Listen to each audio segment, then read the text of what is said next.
Turma de Processo Civil, Procedimentos Especiais, pessoal, vamos chegando para mais uma videoaula aqui no YouTube. Senhores, hoje o cenário é um pouco diferente, estou gravando a videoaula do escritório, o quadro é menor e o pincel que temos apenas na cor verde, mas sem prejuízo a gente vai conseguir transmitir o conteúdo mesmo assim. Nessa videoaula vamos tratar da ação de interdição. Por favor, coloque aí o título da nossa videoaula.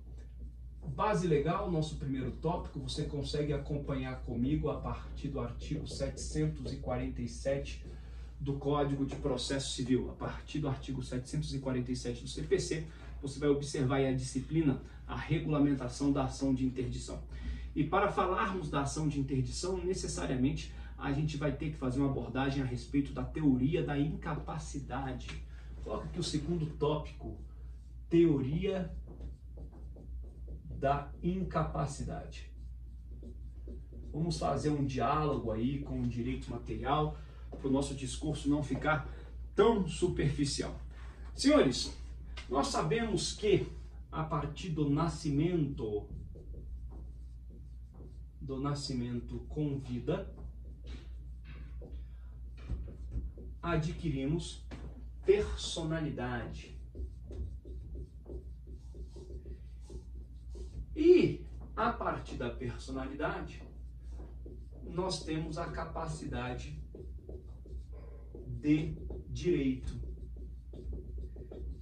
que nada mais é do que a aptidão que todos nós temos para assumir direitos e obrigações. A nossa capacidade em adquirir direitos e obrigações, esta capacidade de direito, ela decorre da personalidade que se adquire a partir do nascimento com vida.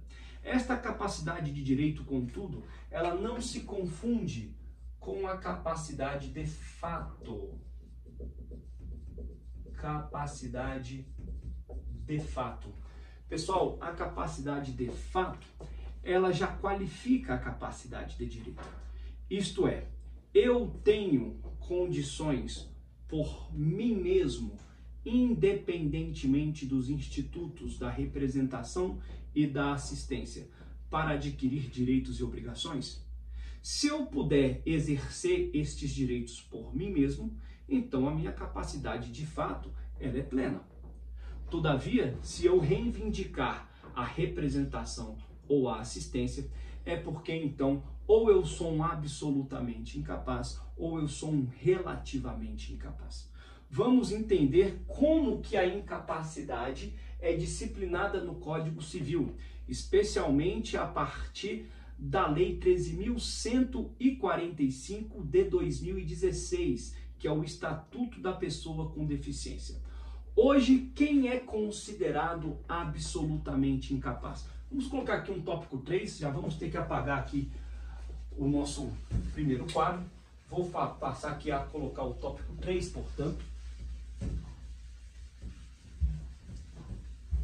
Apenas para a nossa organização, tópico 3, vou colocar aqui os relativamente, vou colocar absolutamente incapazes,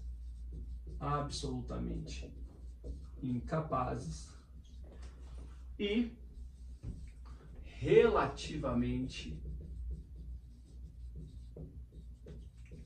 incapazes. Senhores, a partir do advento da Lei 13.145 de 2016, o Estatuto da Pessoa com Deficiência, para a condição de absolutamente incapaz, tão somente hoje, no artigo 3º do Código Civil, você pode acompanhar comigo no Vadimeco, nós teremos os menores de 16 anos. Estes são os absolutamente incapazes e são os únicos hoje legalmente reconhecidos como tais. Absolutamente incapazes, apenas os menores de 16 anos. Já aqui, no outro quadrante, aqui, com os relativamente incapazes, nós teremos os menores de 18 anos e maiores de 16. nós teremos os ébrios habituais e viciados em tóxicos. Nós teremos os pródigos e aqueles que por causa transitória ou permanente não puderem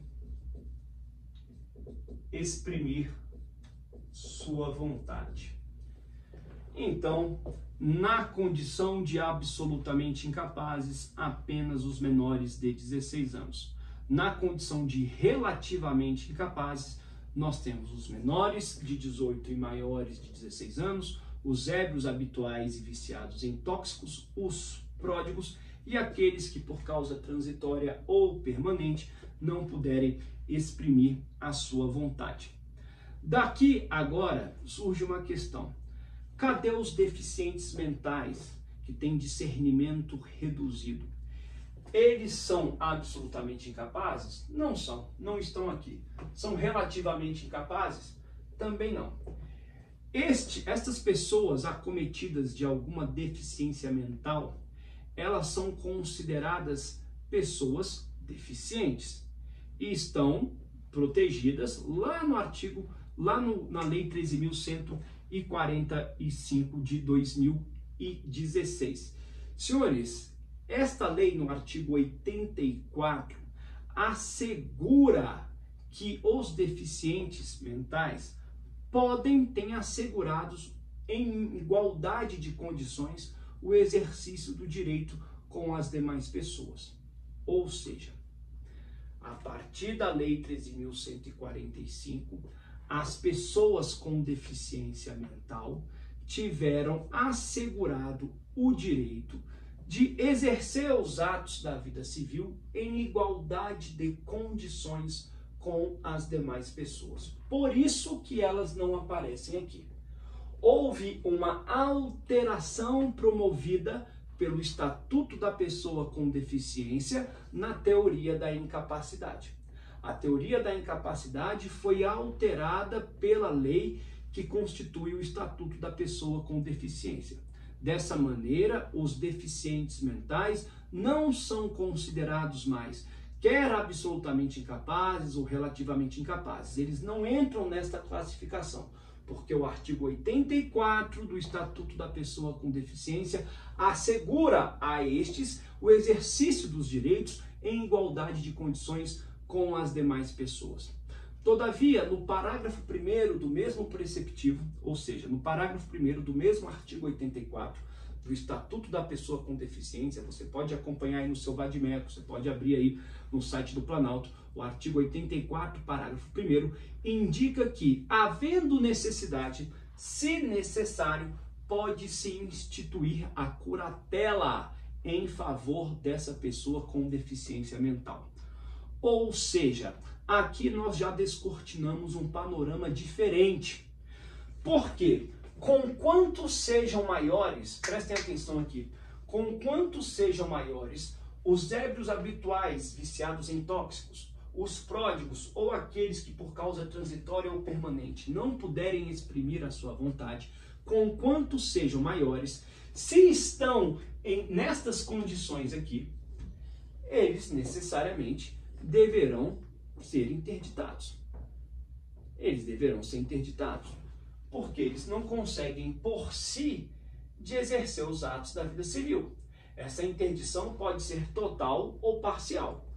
Eles são considerados, portanto, relativamente incapazes. Se são relativamente incapazes, deverão ser assistidos. Por quem? Por um curador que assuma este encargo. O juiz irá determinar a curatela e irá nomear um curador para assumir os encargos da vida civil que este relativamente incapaz não tem condições de exercer por si. Por isso, a curatela. Conquanto sejam maiores de idade, se estiverem nestas condições aqui, serão necessariamente interditados. Haverá um procedimento para tanto, para que haja a declaração da incapacidade e, portanto, seja instituída a interdição e, por consequência, estabelecida a nomeação de uma curadoria. A gente vai ver exatamente como é que funciona esse procedimento. Então, para estes, eu tenho a ação de interdição. Conquanto sejam maiores, friso e repito, conquanto sejam maiores, porque estão nessas condições ébrio habitual, viciado em tóxico, pródigo, ou se por alguma causa transitória ou permanente não puder exprimir sua vontade, haverá de se avocar ao instituto da interdição. E isso se passa a partir da ação de interdição. Se institui a interdição, se reconhece a incapacidade e se nomeia um curador. É assim que funciona. Agora, e para estes deficientes mentais? Como é que funciona? É a ação de interdição que será a via eleita adequada? Não. Para os deficientes mentais, não se cogita de ação de interdição. Por quê? De novo, o artigo 84 do Estatuto da Pessoa com Deficiência coloca que estas pessoas podem exercer em igualdade de condições com as demais os direitos da vida civil. Então não se cogita de ação de interdição, mas o parágrafo 1º autoriza, havendo necessidade, a instituição da curatela. Então não falaremos para as pessoas com deficiência de ação de interdição, nós falaremos de ação de curatela. Essa distinção precisa ficar muito clara. Tome nota. Para estes, sim, ação de interdição. Para o deficiente mental, a gente vai falar da ação de curatela. Tudo bem? Colocado aí essa nota, esse discernimento, essa nota distintiva, vamos avançar aqui com o nosso quadro. Vamos para o tópico 4. Senhores, quem é que pode promover o ajuizamento da ação de interdição? Quem é que figura no polo ativo da ação de interdição? A quem a lei reconheceu legitimidade para tanto. Vamos colocar aqui tópico 4. Legitimidade ativa. Senhores, quando falamos da legitimidade ativa, a gente vai reconhecer que o cônjuge, companheiro, os parentes do interditando, aliás, vamos nos acostumar com essa denominação interditando, é a pessoa a quem se pretende interditar. Os parentes, o representante da casa de abrigo, onde o interditando esteja internado, o representante da casa de abrigo, e por fim, o Ministério Público. Contudo, eu quero que lancem uma observação em relação à legitimidade do MP. Trata-se de uma legitimidade subsidiária. O Ministério Público tão somente poderá promover o ajuizamento da ação de interdição em caso de doença mental grave. E mesmo assim, apenas se não houver outros legitimados a fazê-lo, ou, havendo, sejam incapazes. Portanto, o Ministério Público possui legitimidade subsidiária, o faz apenas nos casos de doença mental grave, e mesmo assim só poderá promover o ajuizamento da ação de interdição se não houver outros legitimados a fazê-lo, ok? Ou, havendo, estes sejam incapazes. Aí o Ministério Público pode promover o ajuizamento da ação de interdição. Tá certo? Senhores, a ação de interdição, como uma ação de procedimento especial, ela tem um desdobramento interessante, porque quando citado o interditando, ele não é citado para apresentar sua defesa. Não é assim que funciona. Tá? Vamos colocar aqui competência e procedimento. Competência e procedimento. Primeiro, o foro de competência, a petição inicial, foro, é o do domicílio do interditando. Artigo 46 do Código de Processo Civil. Senhores, o foro para o processamento da ação de interdição é o foro de domicílio do interditando. De sorte que, se no curso do processo ele mudar de domicílio, houver troca de domicílio, a ação de interdição seguirá o interditando. Troca a competência, troca o foro de competência. Havendo mudança de endereço, o foro também se altera. Sempre a ação terá processamento no foro de domicílio do interditando, ainda que ele, no curso do processo, venha a se mudar. Tá? Senhores, além aqui dessa questão do foro, eu quero colocar para vocês que a citação é para comparecer à entrevista. Entrevista. Não é audiência de instrução. Muito embora a doutrina reconheça que esta entrevista, e é assim mesmo que o código denomina, o interditando é citado para comparecer a uma entrevista. Não se fala em audiência. Muito embora não se fale em audiência propriamente, a doutrina reconhece que esta entrevista, ela contribui, claro, para a instrução do processo. Nesta entrevista, o juiz, inclusive, poderá, se quiser, trata-se de uma faculdade do juiz, estar acompanhado por um especialista. Ora, essa entrevista será conduzida pelo magistrado e o magistrado tentará adentrar em todos os aspectos da vida íntima do interditando. Saber se ele reconhece os filhos, saber laços de parentesco, saber onde reside, onde mora, com que trabalha, quantos são os netos, enfim, vai fazer uma abordagem para tentar extrair do interditando se realmente ele tem a sua capacidade questionada. Senhores, via de regra, o que temos é a aptidão de todos nós para exercermos os atos da vida civil. O contrário é que a exceção. A medida de interdição é uma medida drástica, uma medida extrema. E para ser declarada a incapacidade e reconhecida a interdição, realmente o juiz deve contar com um acervo probatório bastante contundente.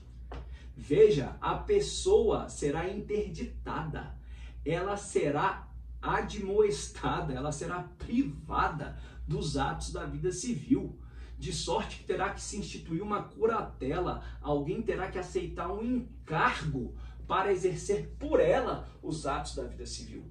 É necessário, sim, uma conjuntura probatória convincente para que a interdição seja decretada. A entrevista, repito, não se trata de audiência, ela terá um papel instrutivo, ela colaborará com a instrução do processo. O juiz é que conduz a entrevista, inclusive, friso, repito, podendo estar acompanhado por um especialista. E o juiz conduzirá a entrevista perguntando, questionando aspectos da vida íntima do interditando, exatamente para aferir, para extrair se ele tem condições ou não de seguir por si praticando os atos da vida civil. Então, você tem ali um pai, uma mãe que está sendo interditada, há um processo de interdição, porque é um suposto Alzheimer, um quadro degenerativo, alguma coisa acontecendo, o juiz irá formular perguntas para tentar entender se realmente este interditando merece, necessita do decreto de interdição. Ok? Senhores, após a entrevista, é que a gente vai ter aqui a impugnação. Ou seja, o prazo para a defesa, que na ação de interdição se chama impugnação, a gente não chama de contestação, o código fala em impugnação, passa a contar o prazo de 15 dias a partir da entrevista. Encerrada a entrevista, passa a correr o prazo para impugnação e essa defesa será exercida no prazo de 15 dias. Senhores, depois da impugnação haverá uma perícia. Professor, essa perícia, ela acontecerá necessariamente? Senhores, necessariamente. Aqui a jurisprudência é pacífica. Não há qualquer vacilo no entendimento de que a perícia é imprescindível. Professor, mas e se a petição inicial estiver instruída com um laudo médico? Aliás, a petição inicial, ela deve trazer 2 documentos, tome nota. A petição inicial, claro, ela deve trazer um documento que comprove o parentesco, ou no caso do representante da casa de abrigo, que ele consiga provar essa condição, que o interditando está lá internado e que ele é a pessoa que pode representar a casa de abrigo. Essa documentação tem que ser carreada juntamente com a petição inicial, tem que haver ali o anexo desses documentos junto à petição inicial. E o segundo documento é o laudo médico. É o laudo médico que vai dar o mínimo de lastro para a pretensão aviada em juízo. Ou seja, temos o laudo médico? Sim, mas independentemente disso, a jurisprudência exige a realização da perícia. De novo, a interdição é uma medida extrema, é uma medida drástica, a despeito, apesar do laudo médico que necessariamente tem que instruir a petição inicial, a perícia vai acontecer de qualquer maneira. Professor, e se eu não tiver condições na petição inicial de ter acesso aos laudos médicos? Eu quero interditar minha mãe, eu quero interditar meu pai, mas eu não consigo ter acesso a esses documentos, eles estão morando com outro irmão meu, há um ambiente doméstico, um ambiente familiar de difícil trato, de litigiosidade, eu não consigo ter acesso a documento algum. Bom, nesse caso você vai narrar isso na petição inicial e vai formular um pedido de exibição de documentos. Ora, a exibição de documentos, lá na teoria da prova, inclusive, ela pode ser reivindicada perante terceiros que não estejam integrados subjetivamente no processo. Ou seja, pode haver uma determinação de exibição de documentos em face de terceiro, em face desse irmão que guarnece consigo os documentos atinentes ao quadro patológico da sua mãe ou do seu pai. Então, expede-se ali um mandado para que este terceiro, em juízo, apresente os documentos. Você vai falar que não dispõe dos documentos, mas que é necessário instruir o processo com os laudos médicos inerentes ao tratamento, inerente ali ao quadro patológico de quem você queira interditar, tá? Mas necessariamente a gente vai precisar de um laudo médico, mesmo independentemente desse laudo médico, a gente precisa da realização da perícia. A perícia vai acontecer de qualquer maneira. Não interessa o quanto sejam robustos esses documentos médicos. A perícia vai acontecer. E a partir da realização da perícia, a gente vai ter que observar ali as regras do procedimento comum. Apresentado o laudo pericial, o juiz vai intimar as partes para se manifestar a respeito do laudo, podendo haver novos esclarecimentos pelo perito. Senhores, a sentença que vem a reconhecer, aí vem a decretar a interdição, ela gera efeitos pro futuro, efeitos ex nunc. Tá? A interdição opera efeitos daqui em diante, daqui para frente.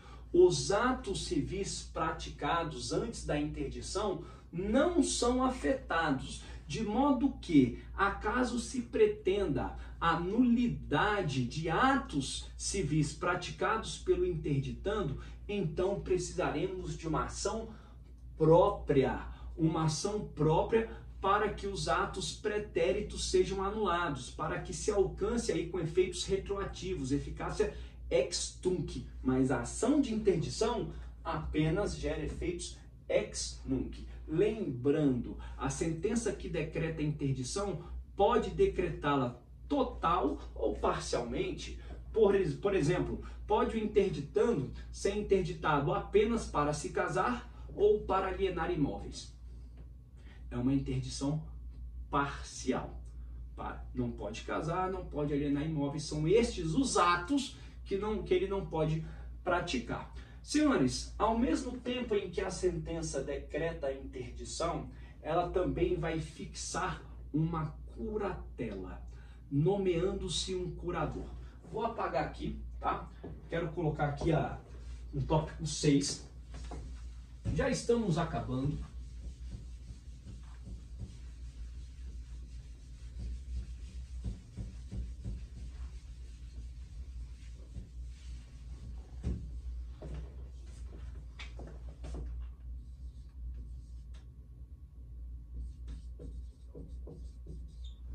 Curatela. A curatela é fixada em sentença, tá? E vai haver uma nomeação. A partir da nomeação do curador, prazo de 5 dias para prestar compromisso ou apresentar escusa, ou seja, uma justificativa para a não aceitação do encargo. Senhores, essa curatela, ela será defendida tanto na petição inicial como na impugnação pelo interditando. É claro que quem promove o ajuizamento da ação de interdição já tem a pretensão, já que se está buscando a interdição, o legitimado ativo, ele já pensa em quem vai assumir o encargo. Ele já defende um nome para assumir a curadoria. Da mesma forma, a defesa na impugnação também consegue antever o seguinte: bom, no caso de haver uma interdição, quem é que vai assumir a curadoria? Logo, vai haver esse embate do melhor nome para exercer a curatela. Senhores, a partir do momento que o curador é nomeado na decisão judicial, na sentença, ele será intimado para prestar compromisso. Ou, neste mesmo prazo de 5 dias, vai apresentar a escusa, ou seja, a justificativa pela qual ele não pode assumir o encargo. Senhores, se decorrido o prazo de 5 dias, sem que apresente a escusa, opera-se aí a preclusão. Não poderá exercer este direito de escusa posteriormente. Preclui o direito de apresentar a escusa. Professor, e aí já era? O código ainda dá uma chance. Se lá na frente houver um motivo superveniente em razão do qual a escusa possa se apresentar, então o curador ele poderá provar a data em que houve esse motivo superveniente e, a contar deste motivo superveniente, também em 5 dias apresentar a escusa. Ou seja, a apresentação da escusa sempre se dá no prazo de 5 dias, a partir de 2 termos iniciais distintos. Primeiro termo inicial para a apresentação da escusa: nomeação do curador. Ou ele vai prestar o compromisso, ou no mesmo prazo ele apresenta a escusa. Segundo termo inicial, a partir de um fato superveniente, e que este fato superveniente seja o motivo em razão do qual vai se suscitar a escusa. Vai arguir a escusa para não aceitação do encargo de curador. Ok? Este encargo, ele é definido por um certo prazo. Há um prazo para o exercício da curadoria. Senhores, ao término deste prazo, se o curador não requerer a sua destituição do encargo de curador, então renova-se automaticamente. Qual que é o prazo que ele tem para pedir a sua destituição, se exonerar do encargo? Prazo de 10 dias. Então, a curadoria é fixada por prazo certo. ao término, 10 dias de prazo para requerer a destituição. Caso não faça, a renovação automática do encargo da curadoria. Tudo bem? Beleza? Senhores, um terceiro tópico aqui, levantamento da curadoria. O levantamento, ele sempre ocorrerá, claro, a pedido de qualquer interessado, do próprio curador, do interditando, do Ministério Público. Todos eles podem promover o pedido pelo levantamento da curatela. Bom, a primeira causa de levantamento da curatela é se o prazo se encerrou. Houve o encerramento do prazo, eu vou pedir o levantamento. Tá? Agora, outras situações que justificam o levantamento da curatela. Uma, se a causa que justificou na sentença o decreto de interdição cessou. A pessoa fez um tratamento, reagiu bem, agora ela de novo está apta para praticar os atos da vida civil. Ora, se houve então se cessaram as razões, se cessaram os motivos que justificaram o decreto de interdição, você pode formular o requerimento pelo levantamento da curatela. Haverá perícia de novo. Haverá perícia para se determinar o levantamento da curatela. Ok? Senhores, segundo, se o curador não estiver exercendo idoneamente o seu encargo. Então, as pessoas, o Ministério Público, os outros interessados da família, podem pedir o levantamento da curatela, acusando, denunciando, por exemplo, maus tratos que o curador esteja exercendo sobre o interditando. Pode haver o levantamento da curatela. É assegurado o contraditório? Também é assegurado o contraditório. Ok, pessoal? Maravilha! Vencemos aí, então, mais um conteúdo nosso, ação de interdição. Tá? Vamos seguindo aí com o nosso conteúdo e nos organizando aí no Classroom, tá certo? Obrigado, até a próxima aula.